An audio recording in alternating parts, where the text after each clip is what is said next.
Muy buenas noches tengan todos ustedes. El Instituto Nacional de Bellas Artes y Literatura, a través de la Coordinación Nacional de Literatura, les da la más cordial bienvenida a esta sala Manuel M. Ponce para la lectura de ingreso a la Academia Mexicana de la Lengua del poeta, narrador y ensayista Jorge Ruiz Dueñas. Nació en Guadalajara, Jalisco, en 1946. Estudió Derecho y la maestría en Administración en la UNAM e hizo estudios de posgrado en la Universidad de Oxford. Se ha desempeñado como secretario general de la UAM, secretario técnico del CONACULTA, director de Tierra Adentro, gerente general del Fondo de Cultura Económica y director general del Archivo General de la Nación. Por su labor en las letras, recibió el Premio Nacional de Poesía Manuel Torres Iglesias en 1980, el Premio Nacional de Periodismo en Divulgación Cultural en 1992 y el Premio Javier Villaurrutia en 1997. Es autor de los libros Tierra Final, Habitaré tu nombre, Diván de Estambul, entre otros. Esta noche nos acompañan distinguidos miembros de la Academia Mexicana de la Lengua. El doctor Roger Bartra dará el discurso de bienvenida y el doctor Gonzalo Celorio presidirá la lectura de ingreso de Jorge Ruiz Dueñas, escritor que cuenta con una amplia y reconocida obra poética, narrativa y ensayística. Bienvenidos.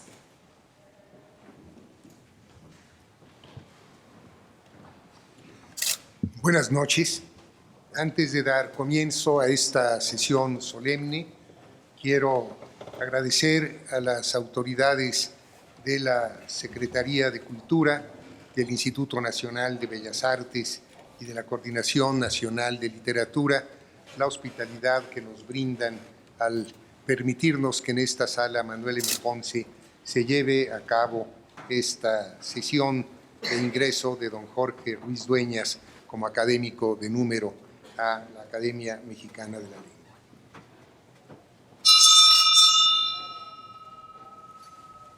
Se abre la sesión. Tiene la palabra don Jorge Ruiz Dueñas.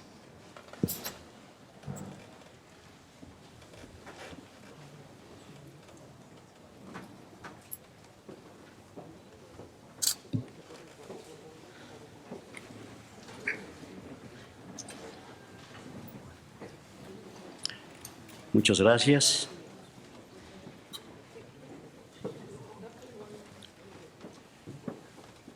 Don Gonzalo Celorio Blasco, director de la Academia Mexicana de la Lengua, señoras académicas, señores académicos, señoras y señores. Si la palabra perdón suele evocarla el imaginario colectivo como el último poema de León Felipe, sea para mí esta noche gracias la primera palabra. Gracias a quienes tuvieron a bien proponer mi candidatura. Don Eduardo Elizalde, poeta mayor de nuestras letras, doña Silvia Molina, distinguida narradora y ensayista, como bien afirma, amiga de casi toda la vida, y don Diego Valadez, notable jurista con quien inicié en 1963 la carrera de Derecho. Gracias a las señoras y señores miembros numerarios que en su oportunidad me confirieron su confianza para ingresar a tan noble corporación. A don Jaime Labastida Ochoa, director de la Academia al momento de mi elección, a nuestro actual director, don Gonzalo Celorio Blasco, quien ha apoyado mi tarea para llegar a este momento, y a don Roger Bartra, por responder mis palabras en torno a León Felipe, un poeta vinculado a los dos en un pasado enigmático. Gracias, por supuesto, también a todos ustedes por acompañarme en tan singular ocasión. Ver sus rostros es repasar la existencia. Confieso mi entusiasmo y me honra llegar a ocupar la silla 13, que fuese también de ilustres personajes. En esta sucesión destaca el signo de los tiempos y el principio de libertad de pensamiento de la corporación. Don Joaquín Baranda y Quijano, don Victoriano Agüeros, don Enrique González Martínez, don Raimundo Sánchez, don Martín Luis Guzmán y don Ramón Girao Subías, filósofo y poeta a quien conocí el 1 de agosto de 1967 en la recepción privada ofrecida a Octavio Paz con motivo de su ingreso a el Colegio Nacional. Aquella noche, don Ramón hizo una sabia glosa del discurso pronunciado por el autor de Piedra de Sol. Esa ocasión fue también el portal para entrar al verbo diáfano y sensorial de Girao, la palabra que nos remite al mundo mientras el discernimiento filosófico lo acercaba al poema donde las cosas son y el universo se nos entrega mediante experiencias visuales y pensamientos. Así, la luz de los naranjos, las presas rojas y las velas en el mar surgen como dones de la contemplación y del conocimiento. Ramón Girao nos dejó un silo poético en su lengua materna, el catalán, y lo apreciamos también en castellano. La poesía fue para él una forma privilegiada de conocimiento del mundo y como filósofo abordó el entramado misterioso entre el verso, el silencio y su significado y la presencia misma. Don Ramón Girao Subías, a quien rindo el homenaje que su talento y obra merecen, transitó por su exilio de manera luminosa. Mi puente literario para cruzar la existencia que también va a dar a la mar inicia con León Felipe. Estoy de vuelta en manos de mi viejo maestro en el mismo sitio y con su misma edad a leer el más amargo libro, El Ciervo, iracundo y herido por la pérdida de su esposa, y me reencuentro así con una gran riqueza ética donde se fortalece mi fe en las letras. Para atravesar mi propio río, tengo otra orilla, Álvaro Mutis, y varias péndolas y torres. Algunas no solo arribaron en el mensaje de los libros, sino también acompasadas con la relación fraterna. Llegué a León Felipe de la mano de don Julio Mayo en septiembre de 1966. Cifraba los 20 años y lo acompañé hasta el final, aquella ciaga madrugada del miércoles 18 de septiembre de 1968, cuando hube de auxiliar al escultor Víctor Trapote a imprimir su mascarilla funeraria, donde quedó el último gesto del español, del éxodo y el llanto. Su cuerpo fue velado justo la noche en que la Universidad Nacional Autónoma de México, nuestra alma mater, era hollada en su autonomía. Hoy pretendo hacer esta noche unas reflexiones presurosas y sinópticas y he de excusarme de tropezar en ocasiones con el tono personal de los testigos. El azar me permite hacerlo en el recinto donde dio a conocer varios de sus libros y aún bajo la cúpula donde se le rindió homenaje antes de hundirse en el polvo, que es la patria de todos. Los grandes poetas no tienen biografía, tienen destino y el destino no se narra, aseveró León Felipe. Basten pues algunas pinceladas. Felipe Camino Galicia nació un Viernes Santo de 1884, a su entender en el lugar equivocado, Tábara, Zamora. En Albonací de Zorita, en la Alcarria, meditó sobre su existencia y escribió sosegado, con libertad polirrítmica, su primer libro, Versos y oraciones de caminante. Le da lectura en el Ateneo de Madrid con una introducción donde manifiesta su postura a las escuelas en pugna los resabios del modernismo y los ultraístas. Así, construye una estética impregnada de preguntas fundamentales sobre la existencia, la relación con la divinidad, el origen, el sendero y la misión personal. Se propusieron ayudarle con una beca, pero optó por una posición en Guinea Ecuatorial como administrador de hospitales donde hería la miseria y la explotación. Retorna 2 años más tarde con un semestre vacacional y una presea de bronce herrumbrada, la medalla del Muni, no antes concedida, dado que por allí, así lo expresó el gobernador, no había pasado nunca una persona decente. No deseaba volver. Indeciso, en Cádiz compra un billete de tercera clase en el Cristóbal Colón, rumbo a Veracruz, a donde llega en 1923 con 39 años. Las señas de una hermana en la capital de México y una recomendación de Alfonso Reyes.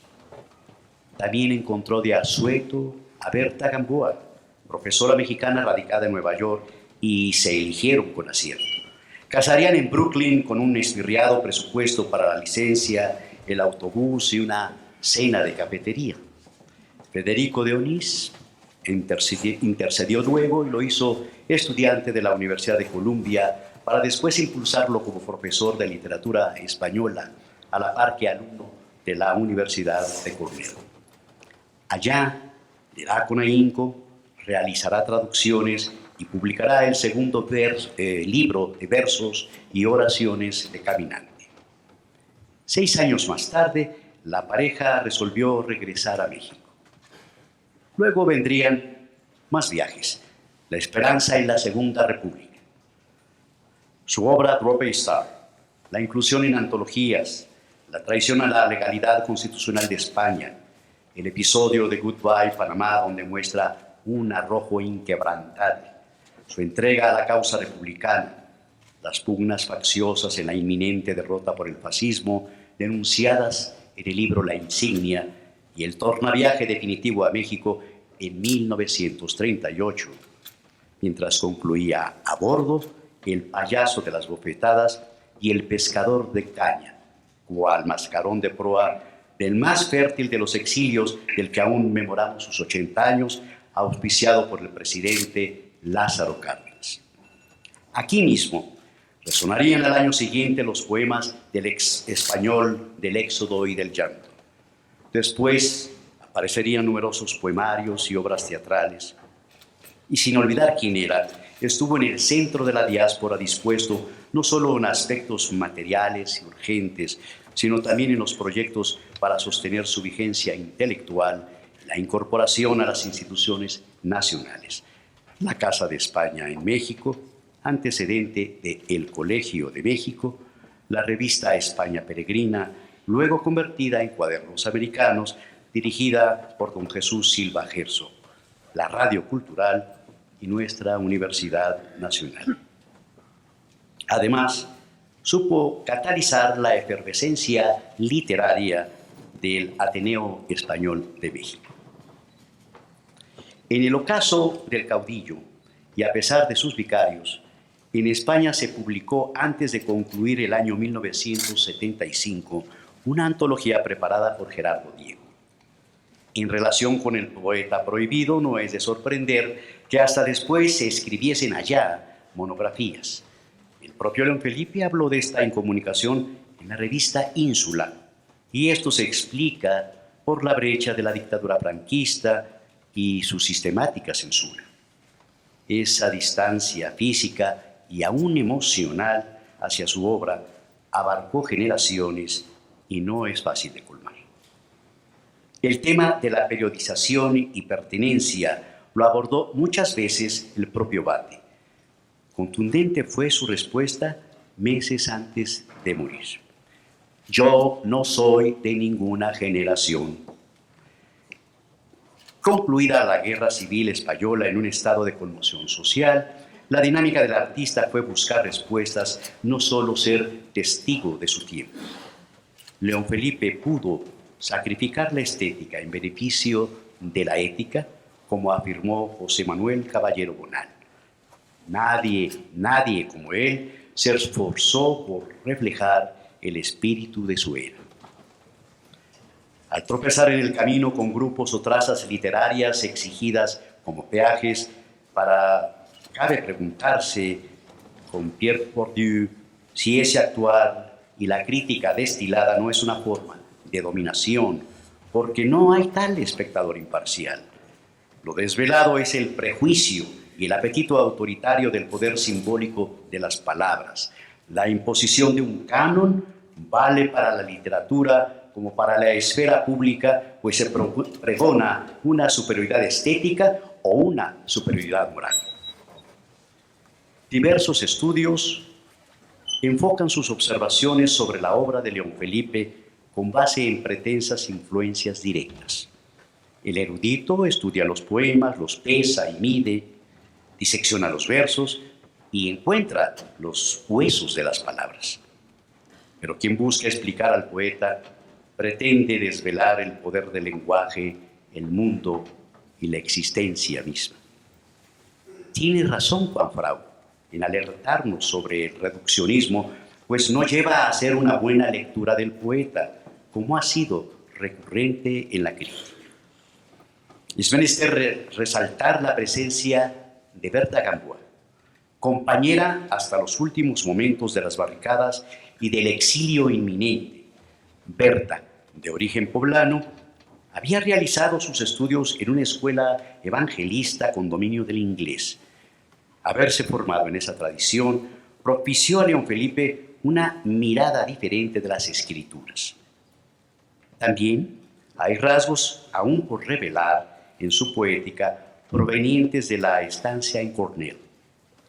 No tenemos una biografía intelectual solvente sobre esos años de iluminación ni de sus posteriores lecturas en México, pero afloran en su obra y llegó a conclusiones metafísicas sin ser filósofo ni teólogo. Lo que sí sabemos es su proclividad por la dramaturgia. Lo sabemos en el proscenio o dirigiendo, dispuesto a hablar con la voz de la persona enmascarada en monólogos inextinguibles. Todo poema de León Felipe admite una puesta en escena. Lo sabemos capaz de dialogar con los muertos y darle un papel al arcipreste de Ítaca o al vicario de Dios en representaciones de inútiles reclamos. Conocemos sus trucos de actor viejo, pero ignoramos si Calderón de la Barca le susurra ¿la vida es sueño? ¿O es el dubitativo Hamlet quien pregunta si se muere o si se sueña? Si los ángeles de Rainer Maria Rilke son promotores del viento, los de León Felipe siguen una tradicional tarea de mensajeros. Si el aire es violento, como es frecuente en sus poemas, el viento furioso es el símbolo de la cólera pura, según Gaston Bachelard. Pero estas metáforas de un surrealismo precario tienen un acotamiento y estas fronteras las establece el Bati. El poema sobre los territorios casi ya incontrolables en subconscientes, pero por este casi el poema no es surrealista. Para él, para León Felipe, nada más aborrecible que la pérdida de control del poema como escritura automática a la manera de André Breton. Luego, Jacques Lacan se preguntó qué permite al poeta adelantarse. El mismo León Felipe describe ese proceso de anticipación, mas no funge solo en los términos de Lacan ni de Rimbaud, convertido en un vidente, sino también pretende entrar en comunicación con Dios. Entre los hallazgos de León Felipe está Walt Whitman. Con los años abordará la traducción o paráfrasis del Canto a mí mismo, pero si bien varios estudiosos insisten en la presencia del autor de Oh Captain, My Captain en su obra, Agustín Bartra, como muchos otros, disiente, y disiente de la siguiente forma. Como español, León Felipe heredó en la trágica angustia de Quevedo, de la rabia demoledora y visionaria de Goya y de las imágenes del aquelarre social de Gutiérrez Solana. La semejanza es superficial y limitada únicamente a dos coincidencias externas: individualismo como afirmación de libertad y torrencial impulso. Las lecturas de León Felipe flotantes en el ambiente intelectual de su época de scholar en la vieja Torre McGraw de Cornell fueron un caldo de cultivo propicio en una especie de Alejandría americana. La obra de Whitman reforzó su gusto por la poesía en prosa y la espontaneidad de las formas se avenía con su diálogo. Pero aquel buscaba la fraternidad por medio de la democracia idealizada, mas no tan progresista como para apoyar el voto de los afroamericanos o disentir de la doctrina del destino manifiesto. En cambio, León Felipe defendía la libertad sin burocracias ni partidos políticos. Tuvo empatía por sus semejantes de Guinea. ¿Acaso León Felipe padeció el mismo infortunio de Joseph Conrad al escuchar palpitar en el estuario del río Muni su propio corazón en las tinieblas? Al final, su desilusión sobre la sociedad estadounidense se condensa en este verso. Oh, Walt Whitman, tu palabra happiness la ha borrado mi llanto. León Felipe, pues, no es un espejo de Whitman. En León Felipe la virtud no lleva siempre a la felicidad. La búsqueda de las raíces del poeta de América lo condujo a Nature, ensayo central de Emerson, que no suena distante de León Felipe, pero desde la perspectiva del pesimismo histórico, donde la voluntad ha de imponerse a la adversidad de una divinidad indiferente. Una mirada superficial permite al menos abrir ventanas por donde se asoman Nietzsche, Kierkegaard, Emerson, su trascendentalismo y aún el unanimismo.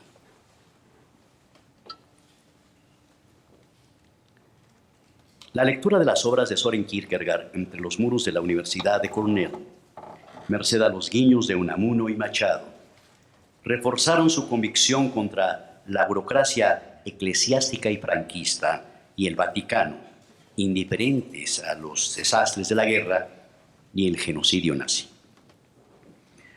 Por otra parte, una vez en México, no hay evidencia sobre el interés de León Felipe en el unanimismo de Jules Romains, pero es notable la cercanía a una especie de conciencia colectiva. La coincidencia, afirma Mark Bloch, es una extravagancia que no se deja eliminar de la historia. Tras bambalinas, León Felipe siempre estuvo construyendo su concepción del yo y los otros. Entendiéndolos mejor, se entendía a sí mismo y se persuadía del drama del destino inasible. Su noción de otredad aparecía como una voz interna y diversa a la vez, donde se condensan las interrogantes y la exploración de su espacio interior. Pero también en comunión con los otros se alza entre los cainitas, repitiendo el gesto trágico de Sófocles y Esquilo a partir del paradigma de una justicia quijotesca. León Felipe no habla con la naturaleza. Su origen religioso y su obra no le permiten ser ateo, mas abomina a la clerecía conspiradora e invasiva. En apariencia, su existencia adulta oscila entre el teísmo y el deísmo, es decir, entre creer en la existencia de un Dios personal con voluntad e intención o en la existencia de un Dios impersonal, amoral e indiferente, causa del universo. En la madurez poética de León Felipe es la otredad la que afirma su concepción deísta y en algunos versos dice ir hacia el infierno. Esa temporada bien ganada, según el dictum de Rimbaud, confirma una oscilación teísta-deísta. Primero, una aceptación sin cortapisas de la transubstanciación, la ingesta de la divinidad, pero solo para añadir a renglón seguido sus llamadas blasfemias. Los segundos versos luciferinos llevan una antítesis. Por lo demás, inicia en singular y concluye con un plural donde tiene cabida la humanidad, porque la otredad es la esencia donde arriba su poesía. Algunas lecturas distraídas no se percatan de cómo, al final de los tiempos, En su verso, la parucía no es de Cristo, sino del hombre. Vale agregar un argumento final de Rocinante. En ese libro, el sentido platónico del demiurgo a la manera de creador y ordenador universal, y el hegeliano, con el pensamiento como principio supremo, le lleva en su obra póstuma a reafirmar la posición deísta. Nada resume mejor cierta otredad poética que estas líneas. Les contaré mi vida a los hombres para que ellos me digan quién soy. Quiero decir, ¿quién soy? Para que tú me respondas quién eres. Definirse sobre esta dualidad nunca es un tema trivial. Al ser entrevistado Octavio Paz por Carlos Castillo Peraza sobre si se consideraba hombre de fe, respondió: no lo sé. Mentiría si digo que lo sé. Similares cuestiones fueron planteadas 24 años antes a León Felipe y así respondió: en mis versos traté de formular preguntas. Soy un cristiano sin Dios, un materialista sin profeta. En la poesía de León Felipe es frecuente su referencia a los siglos. El barro se amasa de nuevo y es templado en el fuego. Así, en su gira de 2 años por Hispanoamérica, de 1946 a 1948, escribió Credo. De manera extraña, no se han advertido en este poema elementos ajenos a la modernidad occidental. Veamos. Esto dice: ¿no es cierto que volvemos a nacer? ¿No es cierto que de alguna manera volvemos a nacer? Creo que Dios nos da siempre otra vida, otras vidas nuevas, otros cuerpos con otras herramientas, con otros instrumentos, otras cajas sonoras donde el alma inmortal y viajera se mueva mejor para ir corrigiendo lentamente, muy lentamente, a través de los siglos. En efecto, en el hinduismo se encuentra la idea de que el alma atrapada en un cuerpo vuelve a renacer, el samsara, y así se logra la moksha, estado de liberación después de diversos ciclos de muerte y renacimiento. León Felipe había encontrado ya en Emerson estas ideas, quien llegó a tal metempsicosis por el orientalista Max Bühler, pero la fuente más feraz fue su relación con el hispanista Waldo Frank, quien tenía inclinaciones hacia el misticismo y las religiones orientales. Bien afirma Octavio Paz, lo cito: cada poeta inventa su propia mitología y cada una de esas mitologías es una mezcla de creencias dispares, mitos desenterrados y obsesiones personales. Fin de la cita. En ocasiones, los poetas coinciden, y ese es el caso de la religión de las estrellas, mencionada por Guillermo Sheridan. Como en la antigüedad, el destino está escrito en la bóveda celeste. León Felipe advierte: estrellas, solo estrellas, estrellas dictadoras nos gobiernan. Esto es una intertextualidad con su admirado Shakespeare en El Rey Lear. Se trata de cierto parlamento del conde de Kent en el que encontró un mensaje toral. Paz, por su parte, dice en su célebre poema Hermandad, homenaje al astrónomo Ptolomeo, a partir también de otra intertextualidad con el propio Ptolomeo, lo siguiente: las estrellas escriben, sin entender comprendo, también soy escritura y en este mismo instante alguien me deletrea. León Felipe igualmente había publicado en 1943 lo siguiente: tengo ya 100.000 años y mi nombre en el cielo se escribe con lápiz.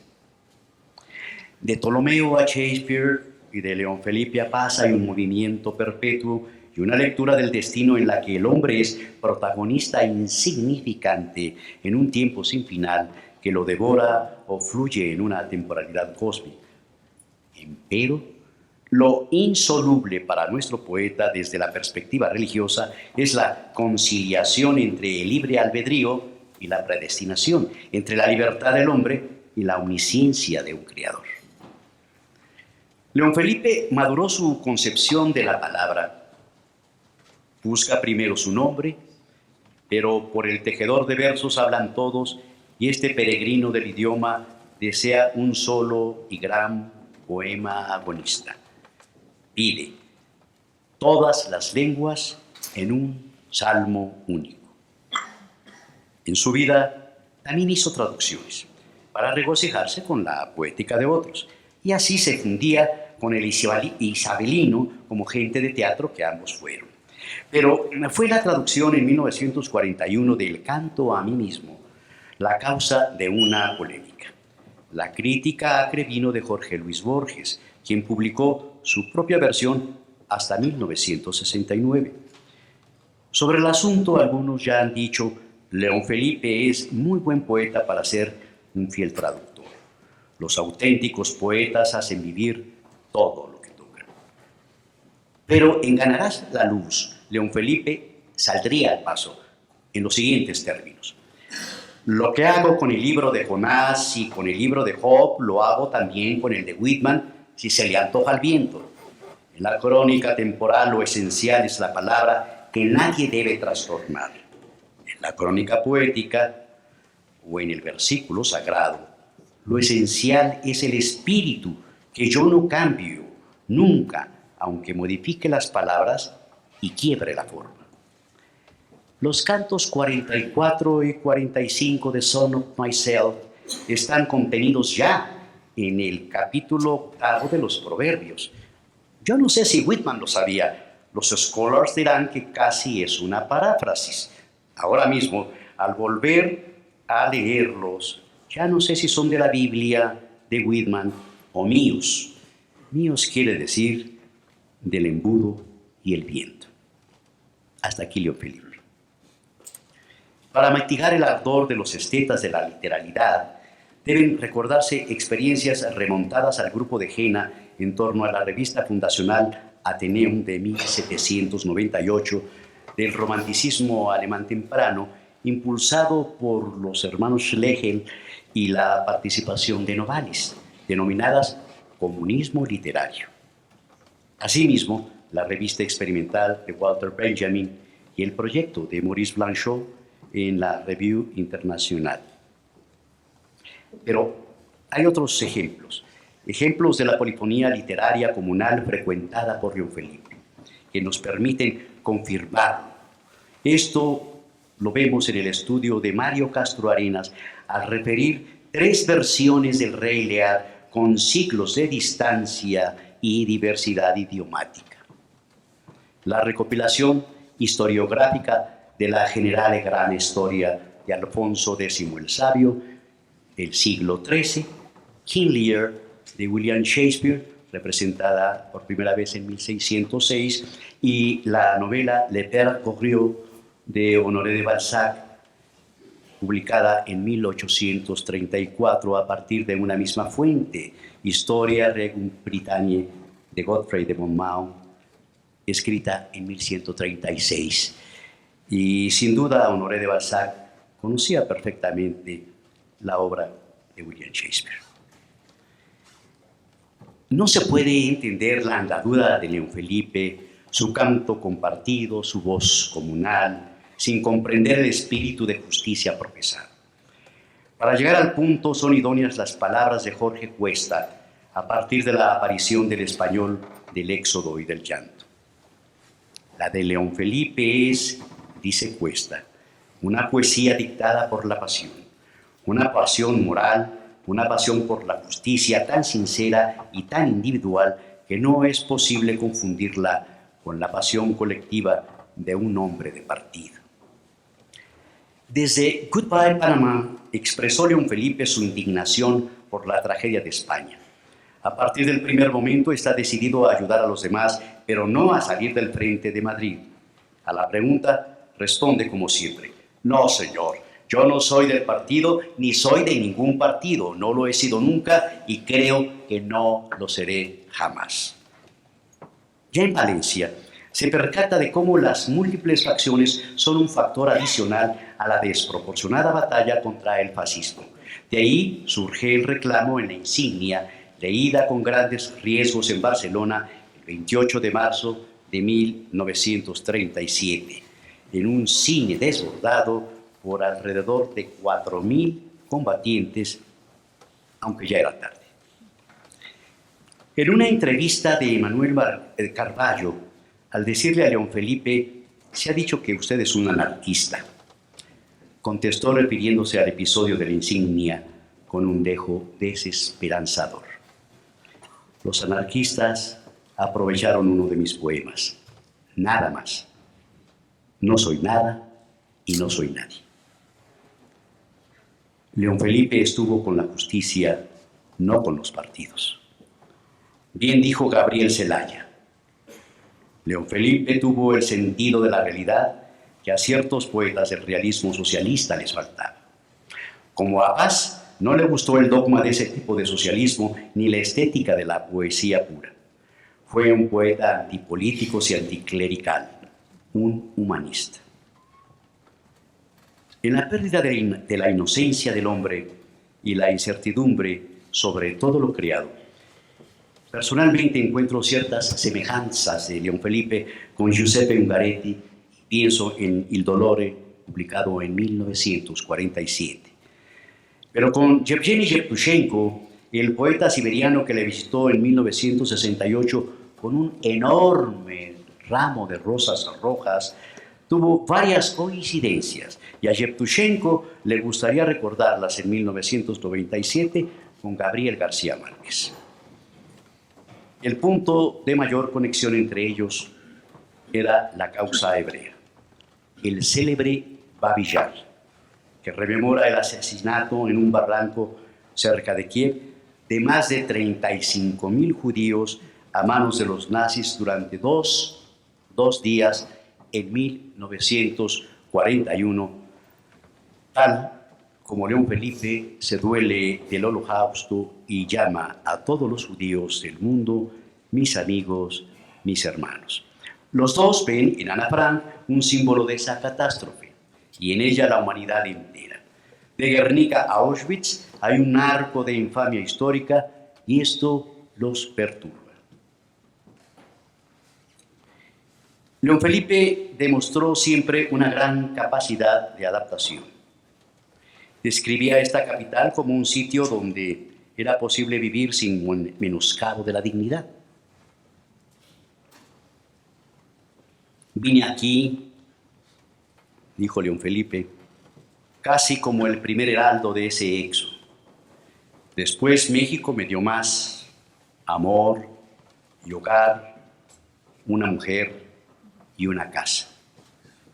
Pero para saber cómo ha penetrado en el alma del hombre y el poeta la tierra de adopción, es necesario escucharlo decir de manera expresa. En la conferencia dictada en 1955 en honor del poeta venezolano Andrés Eloy Blanco, León Felipe, el más mexicano de los poetas españoles, no tuvo ambajes en definirse en los siguientes términos. No quiero ser un extranjero ni un intruso en este coro. No llevo en los bolsillos una cédula que justifique mi nacimiento en tierra americana, pero que me saquen la sangre. Y si no tiene el sabor ancestral y actual del viento aquilino de esta meseta, que me quemen los pies como a Cuauhtémoc. El viento, el verbo, vale tanto como la tierra por lo menos.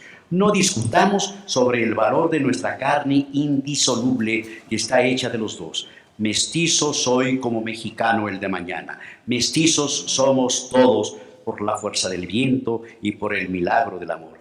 Ardía en ganas de decir esto y no encontraba la ocasión. Este es el momento porque ahora es cuando yo necesito una carta de mexicano. Muerto Franco, y en supuesta marcha hacia la democracia, se obstaculizaron diversos actos en honor al poeta. El País, en su edición del 4 de mayo de 1976, publicó las cuartillas enviadas por Rafael Alberti desde su exilio en Roma, para ser leídas en un homenaje a León Felipe que se prohibió celebrar en Madrid el 27 de abril. El mismo periódico, en su edición del viernes 5 de noviembre de 1976, da cuenta de una adaptación del grupo teatral independiente de jóvenes de Alicante. 10 minutos antes del final, los organizadores lo dieron por concluido. Otro homenaje, preparado por el Club de Amigos de la UNESCO y previsto para el 14 de marzo de 1977, hubo de ser notificado a la autoridad. 2 días antes, un telefonema anunciaba la negativa del gobernador civil para el acto previsto en el Teatro Monumental de Madrid. Pero más de 40 personalidades le enviaron un telegrama solicitando reconsiderar. El propio ministro del Interior, entonces de Gobernación, Rodolfo Martín Villa, de falangista, pasó a demócrata súbito e informó hasta el 10 de abril de la autorización del homenaje al insigne poeta, así lo calificó, pero para ser realizado con posterioridad. Sin embargo, la selección de obras del poeta prologadas por Gerardo Diego, ya aludida, inició el levantamiento del veto editorial en 1975, previo expurgo de un poema sobre Grimao. Hasta la fecha, este parece ser motivo de autocensura en la editorial ocupada de su obra completa en España, aunque suelen olvidarlo en las listas de prohibidos por el franquismo. Ya se ha develado un monumento en su honor en Tábara, Zamora, y ya le hacen homenajes de museo. Apenas iniciado el 18 de septiembre de 1968, 10 minutos después, en el pabellón Covadonga del Sanatorio Español de la Ciudad de México, murió León Felipe. Al día siguiente tuvo lugar un homenaje oficial en este Palacio de Bellas Artes, presidido por Agustín Yáñez, entonces secretario de Educación, quien lo acompañó hasta cubrir la tierra su féretro en el Panteón Español al lado de Berta. El primer homenaje posterior a las exequias lo organizó el Ateneo Español de México el lunes 9 de diciembre de ese año. A partir de entonces, se publicaron en su memoria diversos artículos y ensayos en donde fue posible, como en la revista Ínsula, si bien los estudios de mayor calado de letrados peninsulares hubieron de esperar. En 1974, con motivo del aniversario del natalicio de León Felipe, se develó una estatua en el bosque de Chapultepec. En ese acto participaron diversas organizaciones, entre ellas esta Academia Mexicana de la Lengua, con la presencia y mensajes de adhesión de grandes figuras de la literatura. Fue quizás el primer gran encuentro de intelectuales con diversas filiaciones ideológicas en torno a este bardo entrañable, pero sobre todo de España y del exilio. León Felipe mantenía correspondencia afectuosa con muchos escritores y poetas del interior, como Camilo José Cela y Gabriel Celaya, por mencionar solo 2.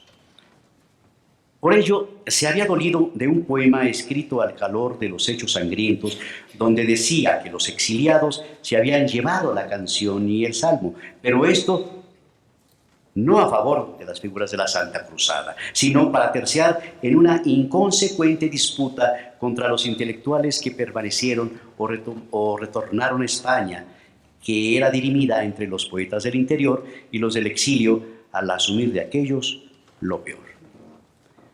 Lo anterior se resume en las palabras de Gabriel Celaya. Lo cito. Tuvo el amor y la paciencia de leernos. Tuvo fe en sus compatriotas del interior que le llevó a conocerlos de verdad en un lugar o en lugar de fulminarlos desde el Olimpo del exilio. El gran hispanista Claude Cuffon acertó en encuadrar la personalidad de León Felipe como explorador de la tragedia humana en tiempos de crisis. Lo importante es el hombre con su carga de pesares y dudas para hacer los grandes transbordos de la historia y acometer los grandes sucesos. Para Hermilo Abreu Gómez, en la voz de León Felipe se descubrirán las voces de los hombres de buena voluntad. Y esa construcción del poema inacabado, el ser humano mismo, le permite verse en los otros y ser otro, denostar al Dios personal o propio e increparlo a sabiendas de su indiferencia. Al final, se trata del ininterrumpido clamor del poeta por el humanismo, no centrado en las culturas, sino en la civilización humana. Estamos ante un poeta del humanismo trágico, según la acepción de André Malraux. No es utópico porque es consciente de la naturaleza humana y de la presencia cainita.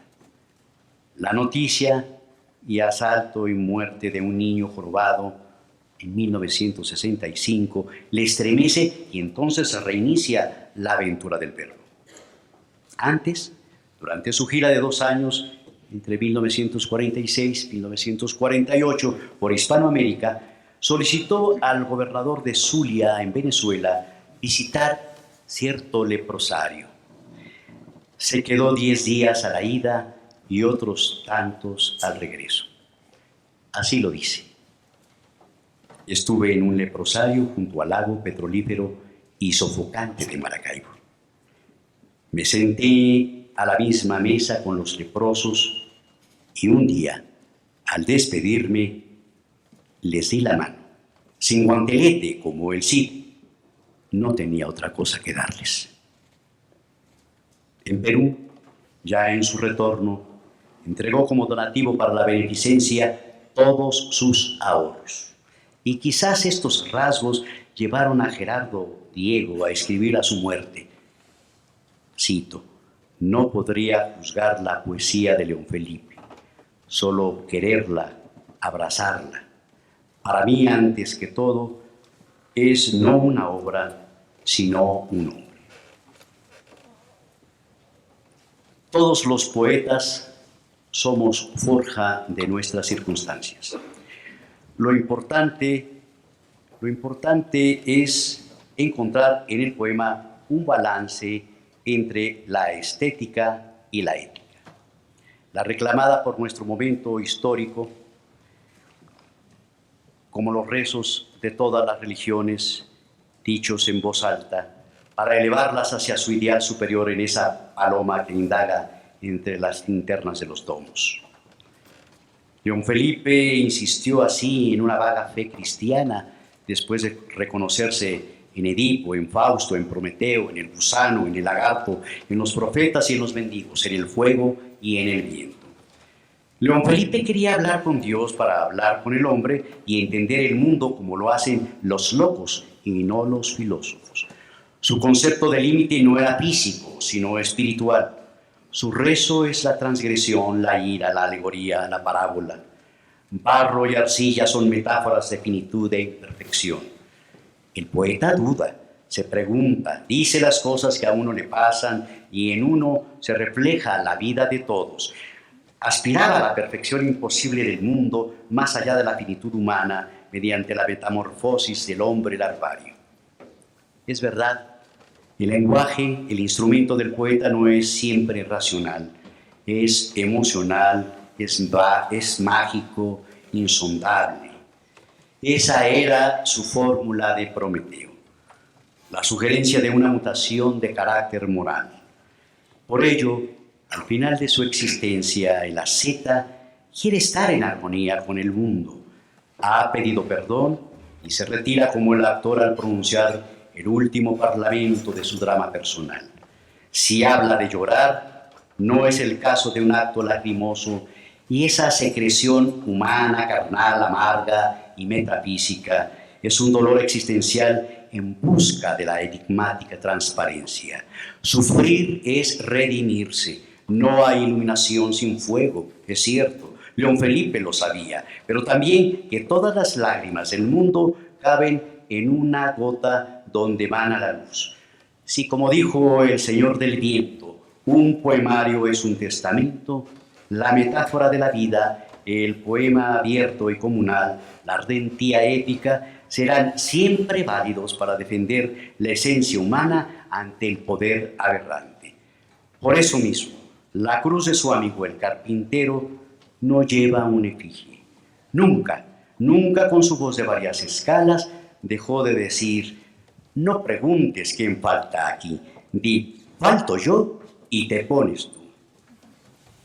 Apropiémonos de su heredad esta noche mientras se sonrojan las hojas de octubre para volver como él en el corcel del viento con su canto de libertad y humanismo. Voy con las riendas tensas y refrenando el vuelo, porque no es lo que importa llegar pronto ni solo, sino llegar con todos y a tiempo. Muchas gracias.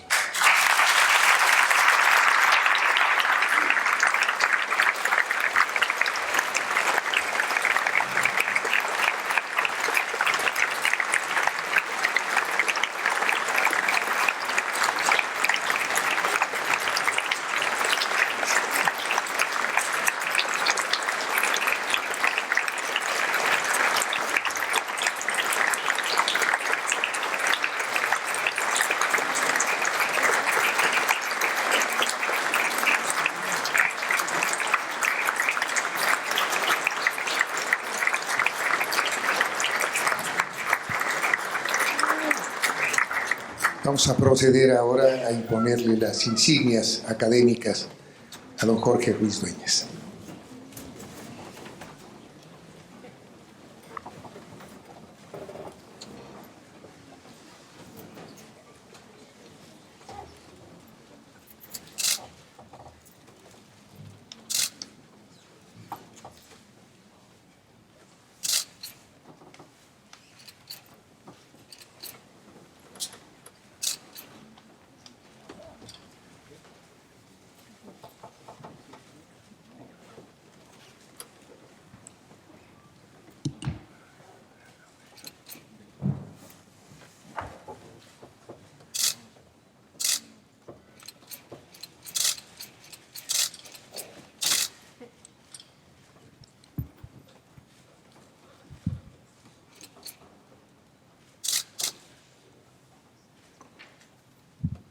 La Academia Mexicana de la Lengua ha designado individuo suyo como miembro de número a don Jorge Ruiz Dueñas en atención a sus conocimientos lingüísticos y méritos literarios. Para que así conste, se expide este diploma en Ciudad de México el día 8 de octubre de 2019. Lo firman el secretario, don Adolfo Castañón, y el director, Gonzalo Celorio.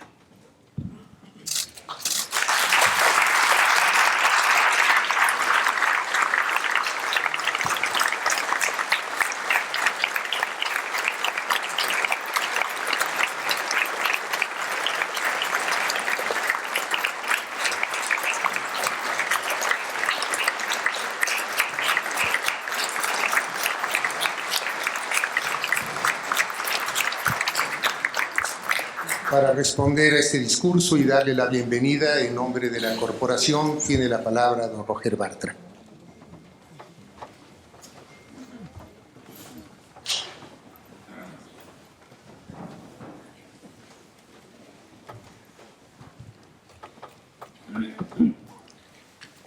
Quiero ante todo decir que la poesía de León Felipe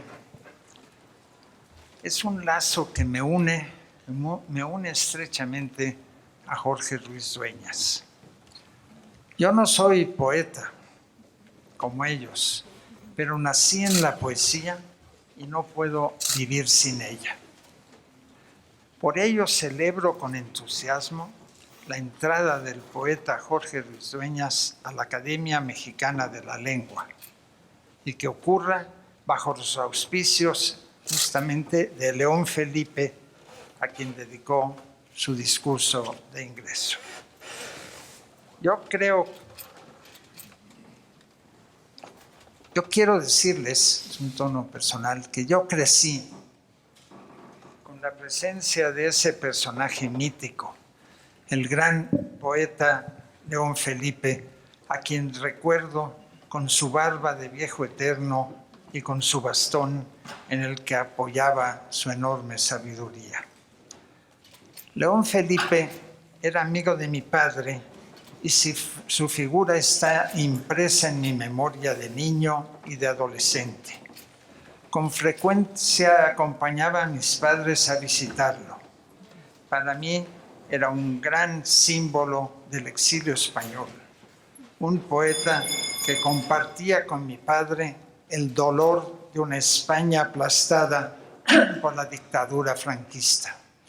Nebulosamente recuerdo haberlo visitado por última vez en 1967 con mis padres y el escultor Víctor Trapote, otro refugiado español.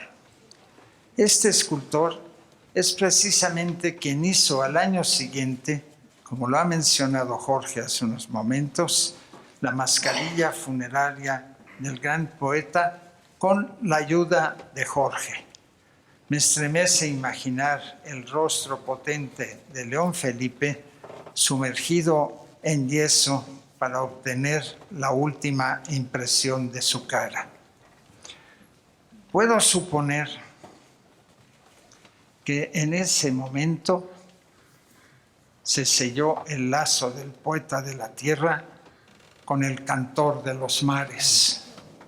Se inició la confluencia del poeta nacido al lado de la Sierra de la Culebra, culebra animal del barro y de la tierra, con los mares que suele evocar e invocar Jorge Ruiz Dueñas. El caminante y el navegante que surcan con su imaginación, el polvo y el piélago.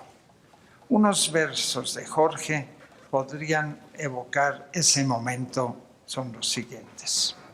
Zarpamos hacia el descontento y murmuro, cansado de viajar, y el timonel sonríe y exclama: soy Carón, tu navegante, descansa mientras tanto, este es un viaje sin retorno. Dice con razón Jorge que León Felipe no es un espejo de Walt Whitman, como se ha dicho excesivamente. Lo citaba, cierto, lo citaba con frecuencia, dialogaba con él y lo había traducido. Pero Jorge acertadamente nos recuerda que el llanto del poeta español había borrado la happiness de Whitman. Mi padre, Agustí Bartra, a quien ya acaba de citar Jorge, años después de la apreciación que citó, escribió que Walt Whitman cantó la alegría de la vida. León Felipe es un poeta de sombras, profético en su indignación y en su actitud frente al mundo. Hasta aquí la cita. El propio León Felipe dijo en 1939 que, lo cito, mi programa, es decir, mi tema poemático predilecto es este: nos salvaremos por el llanto. Como lo revelan, agrego 3 versos del propio León Felipe. Creo en la dialéctica del llanto. El hombre llora al mediodía y en la noche, y entre 2 luces, cuando canta el gallo. Pero enseguida, León Felipe advirtió lo siguiente: que he metido mis lágrimas en una vejiga de bufón con la que doy golpes inesperados y parece que voy espantando las moscas. Muchos años después, ya viejo y evocando un poema de juventud, habla de sus llantos. Lo cito 4 versos. Todos son juguetes, las heridas, las lágrimas, el veneno del áspid, la baba del tirano, el hacha del verdugo. Ahora, ya viejo, no se siente como esa famosa piedra aventurera de los años 20, cuando escribía los famosos versos del caminante. aquella piedra aventurera se hizo célebre, entre otras cosas, gracias a que Paco Ibáñez cantó el poema de León Felipe. Acaso ustedes recuerden, quienes lo hayan escuchado, esa canción que se basa en los versos juveniles, que habla de como tú, piedra pequeña, como tú, guijarro humilde de la carretera, como tú, piedra aventurera. Pero quiere ahora de viejo lanzar con su onda otra piedra aventurera, la que dará justo en la frente de Goliat. Así termina su libro Oeste Viejo y Roto Violín, el libro que envía a Octavio Paz en 1965 a la embajada de la India, donde estaba el poeta, anunciándole que, lo cito, es un libro escrito por un viejo payaso para hacer reír a la gente. Más adelante, en 1967, León Felipe le envió otro mensaje a Octavio Paz, ya que éste le contesta con una conocida carta-poema escrita a fines de ese año. La carta de León Felipe seguramente está enterrada en el epistolario de Paz, que no es accesible todavía, y no conozco a nadie que la haya leído. Paz le dice que no tienen más remedio que, cito, escribir sobre lo escrito lo no escrito. Y agrega, citando en francés a Georges Bataille, le advierte que no puede hablar de una falta de sentido sin darle un sentido a aquello que no lo tiene. En consecuencia, escribe Paz, la poesía, lo cito, es la ruptura instantáneamente cicatrizada. Y hace a continuación una misteriosa referencia al Che Guevara, que acababa de ser asesinado ese año. Parte del poema, de la carta poema de Paz, dice así: la ruptura es la continuidad. La muerte del comandante Guevara también es ruptura, no un fin. Su memoria no es una cicatriz, es una continuidad que se desgarra para continuarse. Quiero asumir que León Felipe habló en su carta de Cuba, en su carta a Paz, la que no he logrado leer, de Cuba y del Che Guevara, a quien admiraba mucho, y que por ello Paz se refiere al guerrillero en su poema. Yo pude ver en los años 60 cómo se tejió esa admiración en León Felipe. Su impulsor fue precisamente el escultor Víctor Trapote, que ya he citado y que citó Jorge, quien había apoyado a Fidel Castro en México antes de viajar en el Granma y había sido detenido junto con él, con el líder cubano. La hija de Trapote, Irina, se había ido a Cuba al triunfo de la revolución para casarse con el legendario Ramiro Valdés, compañero de Fidel Castro en el asalto al cuartel Moncada y en la travesía del Granma. Fue ministro del Interior, Ramiro, y fundó los servicios de inteligencia cubanos.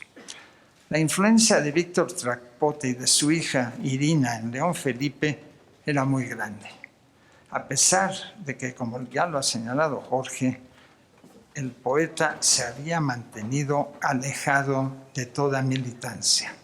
Seguramente no se percataba de las siniestras consecuencias que tuvo la construcción del hombre nuevo impulsada por ese soldado que fue el Che.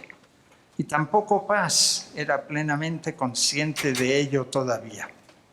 Paz envía la carta poema dirigida a León Felipe al traductor Lysander Kemp en enero de 1968 y le dice, cito a Paz, hay alguna alusión al Che Guevara, héroe de verdad, inclusive si su ideología no coincide enteramente con la que yo quiero y creo. Hasta ahí paso.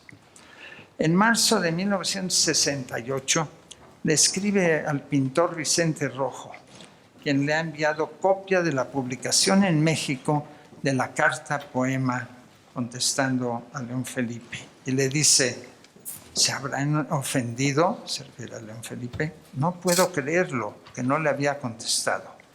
Más adelante, Paz, en una carta en inglés a Muriel Rukeyser,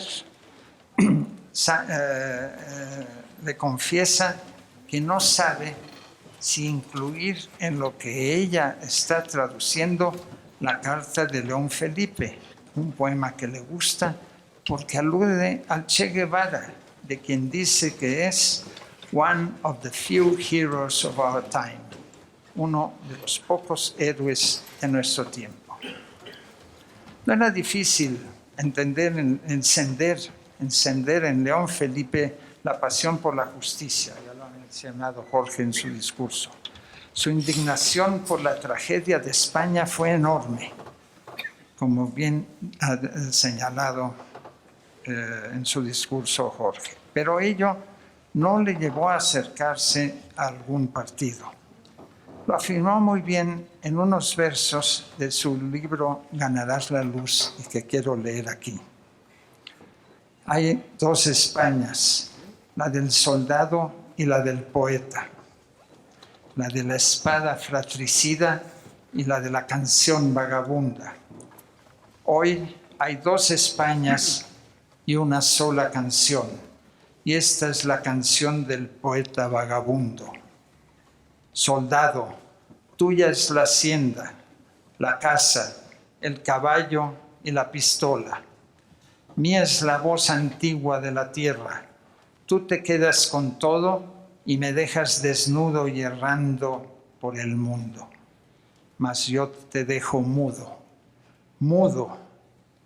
¿Y cómo vas a recoger el trigo y alimentar el fuego si yo me llevo la canción?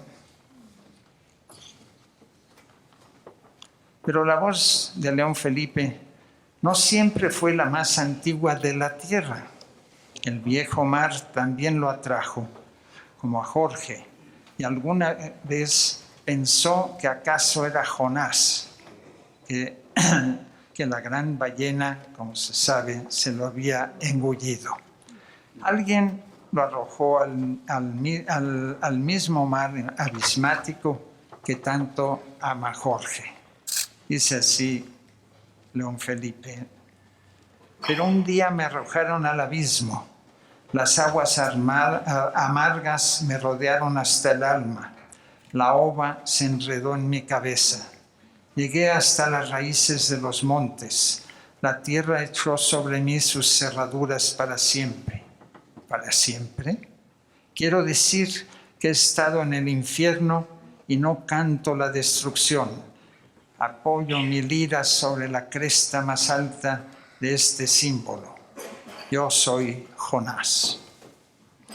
Aún en el Piélago, León Felipe, a fin de cuentas, poeta del barro, como ha dicho Luis Rius, evoca los montes y la tierra. Es su versión peculiar del salmo que canta Jonás en el vientre del pez monstruoso. León Felipe se identifica con Jonás, el profeta rebelde envuelto en las ironías de un Dios que le obliga a obedecer.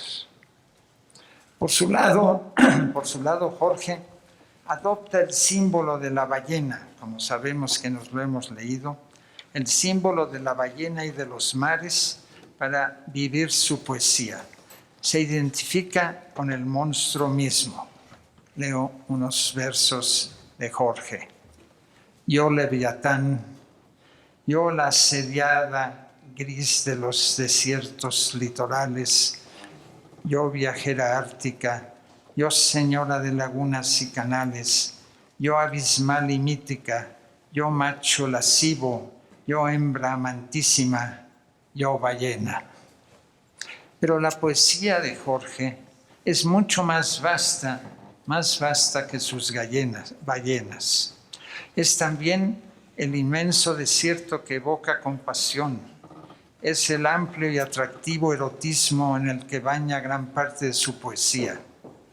Jorge es además un narrador y un buen ensayista, como lo ha mostrado en el discurso que acaba de leer. En él se ha enfrentado al espejo poético de León Felipe y además de zambullirnos en el mundo del gran poeta español, nos ha revelado la finura de su sensibilidad lírica. León Felipe le dio a Jorge su impulso inicial y lo introdujo a su dialéctica del llanto. Con esa dialéctica, Jorge se impulsó, pero abandonó la tierra del sollozar para habitar la del gozar. Muy bienvenido, querido Jorge, al espacio de la Academia Mexicana de la Lengua. Todos los académicos te abrimos con gusto las puertas de esta casa llena de palabras y también de parábolas. Muchas gracias.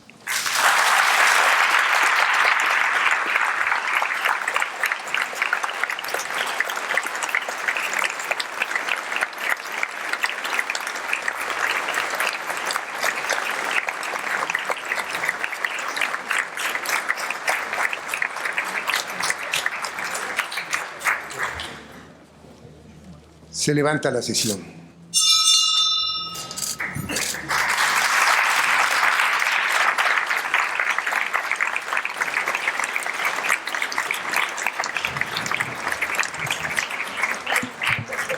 El Instituto Nacional de Bellas Artes y la Coordinación Nacional de Literatura les agradecen su presencia, les agradecen a la Academia Mexicana de la Lengua y a todos ustedes.